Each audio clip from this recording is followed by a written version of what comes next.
Hi everyone, this video will show you how to create a halftone effect on an image in Adobe Photoshop.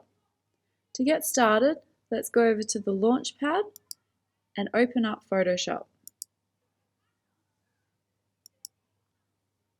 When Photoshop is open, go up to the top and choose File, Open, and click on the image that you want to make into a halftone.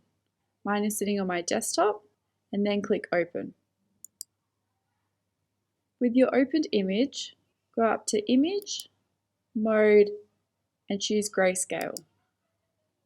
Then click Discard. Now go to Image and click Auto-Tone. You'll notice that the image changes slightly. That's so that we can automatically adjust the tone of the image. Then we want to go to Image, Adjustments, and then Brightness and Contrast. And for this image, I'm going to put in 80 for the brightness, and for the contrast, 30.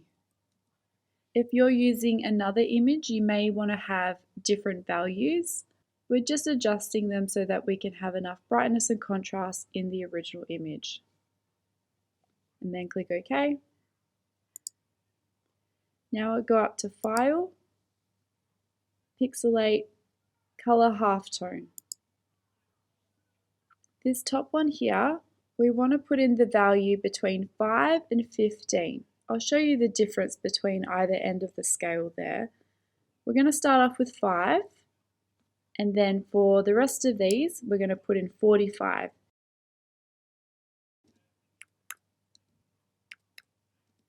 Then click OK. And we can see that this dotted effect is happening. That's the halftone effect that we're after.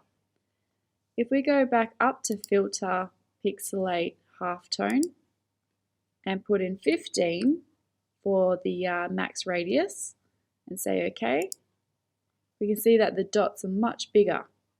So depending on what the effect you want to have on your image is where you would change the value inside the radius. I'm just going to press Command Z to undo that so we can still see what the image is. Now we're going to go back up to Image, Mode, and then click CMYK Color, and then say OK. And in the Layers panel over here, click on the plus sign to create a new layer. We're going to add some color now. There's a few things we can do with the colors. The first one I'm going to show you is how to put a gradient on the image. So go over to the gradient tool just here, and then choose a color for your front, for your foreground color, and for your background. You can double click it here and then choose any color you like within the swatches. And then you can do the same for the background color. Once you have your colors, the next step is to go up to this area here, click on the drop down, choose Basic, and then click this first one there. There's plenty of others that you can also choose from, just depending on what effect you would like.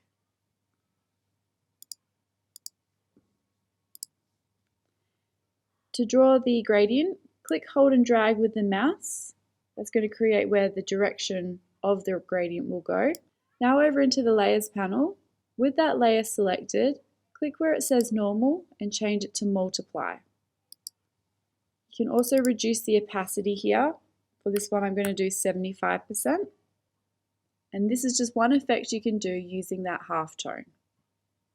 Now to show you another effect where you can paint in with the color, let's just turn the eye off on this layer. We're going to click the padlock on the background layer to unlock it, and it changes it to layer 0.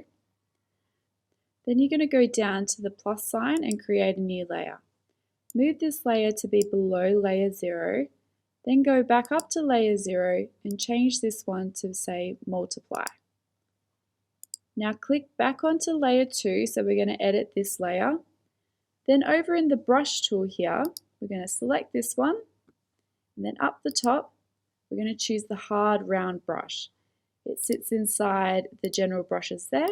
You can change the size of your brush with the slider here, Or on the keyboard, you can press the square brackets, which will make it smaller or larger. So I'm going to zoom in with Command plus and start to color in the jacket here.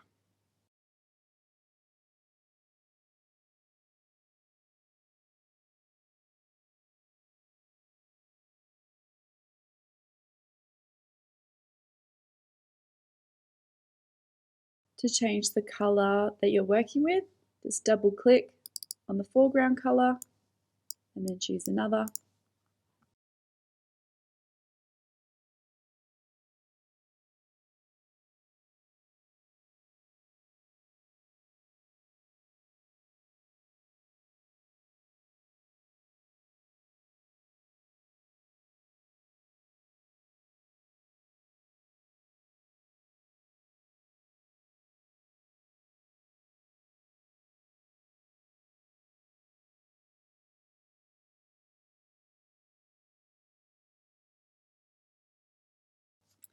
Press Command minus to zoom out, and there's a bit of color to your halftone image.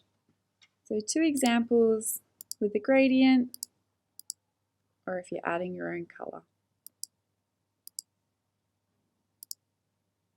or both. When you finish, you can go up to File, Save As. Always save it as a Photoshop file so that you can edit it later on with the layers. Make sure you put your name at the beginning of your file, save it onto your desktop, and click Save. And then say OK. Thanks for watching.